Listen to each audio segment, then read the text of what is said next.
Good afternoon, everyone. I'm going to just keep it here. Good afternoon, everybody. This is Ava. She's 16 years old.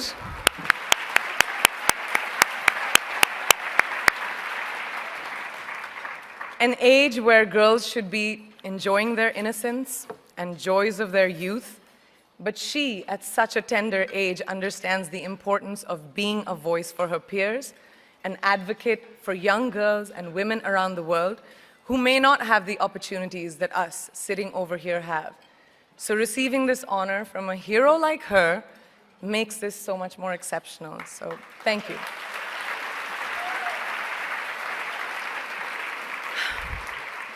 Good afternoon, and thank you, and wow, I am so privileged and so honored to be sharing this afternoon with all of you and these incredibly amazing women that are being honored today. I'd like to extend my congratulations to each one of you, Octavia, Michelle, Kelly, Patty, and all 50 women that have been included in the Impact Report. Your achievements not just inspire me, but also so many others to work harder, to be better, and to make a dent wherever we can. So I'm very, very proud to be standing alongside of you. So in life, you know, there are moments when you stop and ask yourself, how did I get here? Like, why am I standing here? Well, this is definitely one of those moments for me. And I find myself going back to the beginning, back to my roots. I was born to incredible parents, amazing parents who served as doctors in the Indian Army. I was the firstborn, and as far back as I can remember, I made my parents very proud and happy 99% of the time. Okay, slight exaggerations of personal achievements are allowed from time to time, don't you think? My brother was born a few years later, and even then, nothing changed for me.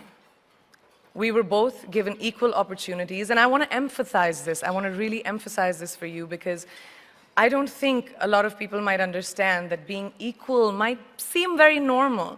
But where I come from, India, and a lot of developing countries around the world, more often than not, this is an exception. It's actually a privilege. My first experience of the glaring disparity between boys and girls came at a very, very young age. I grew up in a middle-class family with extremely philanthropic parents who constantly reminded me and my brother how lucky we were and how giving back to those who were less fortunate was not a choice, it was a way of life. Simple. I was 7 or 8 years old when my parents started taking me on these visits in a traveling clinic to developing communities around and villages around the city that we lived in called Bareilly. We were packed into this ambulance, and my parents would provide free medical care to people who couldn't afford it. My job at the age of 8 was assistant pharmacist. So I would count all the medicines, put them in an envelope, and give it out to patients. And I really took my job very seriously, very seriously. But the more I went on these expeditions, the more I began to notice the simplest things that distinguished a boy from a girl or a man from a woman. For example, girls were pulled out of school when they hit puberty because they were considered ready for marriage and babies. That's 12 and 13, while boys still enjoyed their childhood. Or basic human rights, such as healthcare, were denied just because they were women. Let's call this whole experience trigger number 1 for me. Fast forward a few years and many, many triggers in between. Like a producer-director, for example, early on in my career, I must have been about 18 or 19, telling me that if I didn't agree to the ridiculous terms or painfully low salary in his movie, that he would just replace me. Because girls are replaceable in the entertainment business. That was a memorable one. Made me decide to make myself irreplaceable. But I think what really moved the needle for me and ultimately led me to create the Priyanka Chopra Foundation for Health and Education and around the same time partner with UNICEF was an encounter with my housekeeper's daughter. About 12 years ago, I came home from set early one day and she was sitting in my library reading a book. And she must have been 8 or 9 years old and I knew she loved reading. So I asked her, I was like, it's a weekday, why aren't you in school? And she said, oh, I don't go to school anymore. So I went and asked her mother, and I said, why isn't she in school? And her mom said that her family couldn't afford to send her and her brothers to school, so they chose the boys. The reason, she would eventually get married and it would be a waste of money. I was completely blown, and it shook me to my core. Eventually, I decided to cover the cost of her education so that she could continue to learn, because education is a basic human right.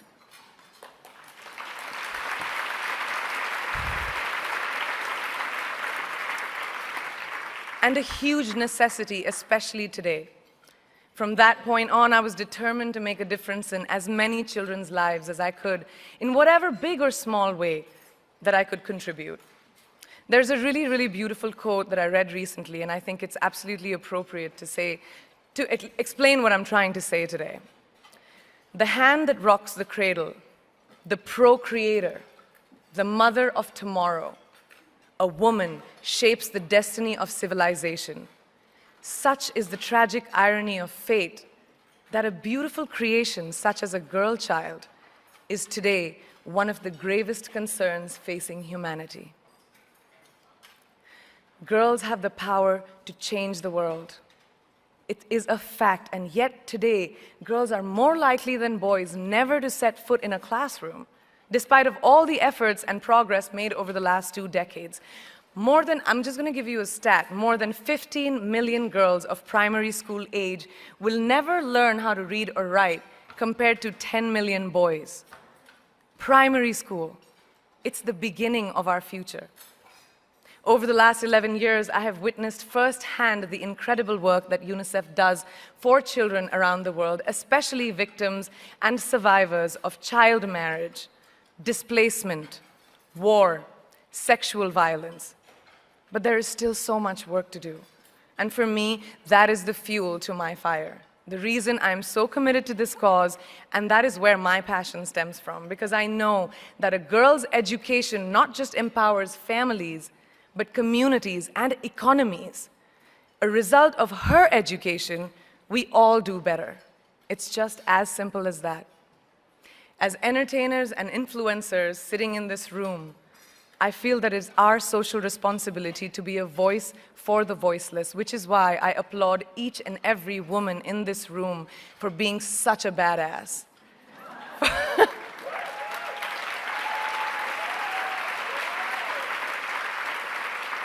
For using your platform and your voice to contribute to change, and for ensuring that there is not even one lost generation as long as we are alive. I'd like to thank Variety and all of you for encouraging me and all of us in this room to keep going and fighting on. Thank you so much.